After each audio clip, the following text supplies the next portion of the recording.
Many people have been asking me, how do we develop positive attitude? How can we have a positive approach to life? Now, if you look at life, life is like a journey. It starts from one point B and ends another point D. And maybe the distance between these 2 points represents the length of a life. For B stands for birth and D stands for death. Now, we don't have control over any of these 3 things. I don't have control over my birth, death, nor how long I'm going to live in this planet. See, I didn't have any power. I didn't have any control when I was going to be born, where I was going to get born, who my parents were, who my family members are. How did I look? I didn't have control over these things. Neither do I have any control over when I'm going to die, how I'm going to die. But one thing is for sure, we're all going to die one day. It's pretty interesting. When you see a dead body being carried for funeral, what happens to us? We get a little disturbed for a few moments. And then we bounce back because we ignore, deny it, and then continue with our usual life, accumulating materialistic things, wanting more and more money, wanting a bigger house, wanting more cars, wanting to have all latest electronic gadgets, as if we're going to live forever. The fact of the matter is, every second, every breath, every heartbeat, you're actually marching towards that grave. Maybe death might be just waiting around the corner. In spite of that, we live life as you're going to live life forever. So we don't have control over the birth, death, know how long we are going to live. And in the newspapers there's an obituary column. Gives a scene with the pictures of people who have recently passed away. The elderly people, they spend more time looking at this section. Yeah, we too sometimes glance at it.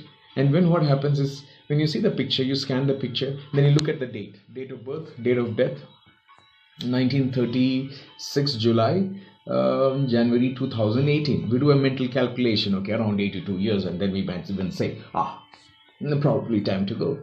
When it's a picture of a young person, sometimes we even wonder what happened. But tell you what, it is not the starting date or the ending date. It's not the date of birth or the date of death which is important. It's that hyphen, the small little dash in between, which is the most important. How did you live your life? What difference have you made? How many lives have you touched? I think that is more important.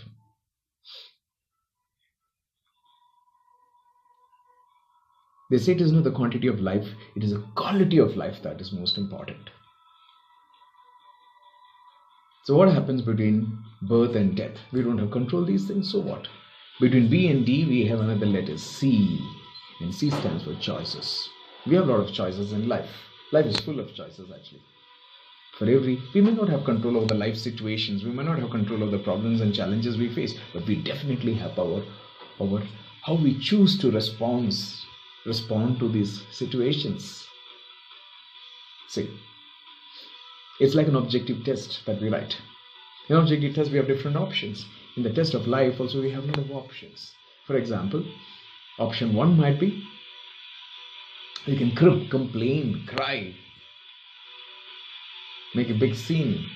Option 2 might be, we can contemplate, reflect, analyze, introspect, and take some learnings, and maybe even relish that challenge. So, life always throws choices. Choices like option E, we can get bitter or we can get better. And I think the moment we start taking things, getting better with every life experience, only then we live our life to the fullest. See, as the saying goes, when fate hands you a lemon, make a lemonade out of it. What else? Wise men have said, anything that doesn't kill you only makes you tougher. If you think about it, what's the worst thing that can happen to you? We die. Yeah? And in case you survive, what then? Then you have learned some very important lessons of life. Life has taught you some important lessons of life. You have more wisdom, you have more character, you have more depth. You are now more ready to face the next challenge. My mother is a very creative person. She's especially very good with art and craft. So when I was small, I still remember one day, I saw her very busy sitting with a needle and thread doing some stitching, actually some embroidery work. So what happened? Very curiously, I was wondering what she was doing. And the side of the cloth that I could see, I saw it was all messed up with threads of all colors going in different directions. Right? It looked very complicated. It didn't look like it had any purpose. Very haphazard. So very innocently asked my mother, Mama, what are you doing? Why are you wasting your time? She looked at me very lovingly and said, you come here. So I went behind her and I stood and looked at what she was doing the other side of the cloth. And the only thing I said was, wow. It was so beautiful. It was so intricate. It was an amazing piece of art.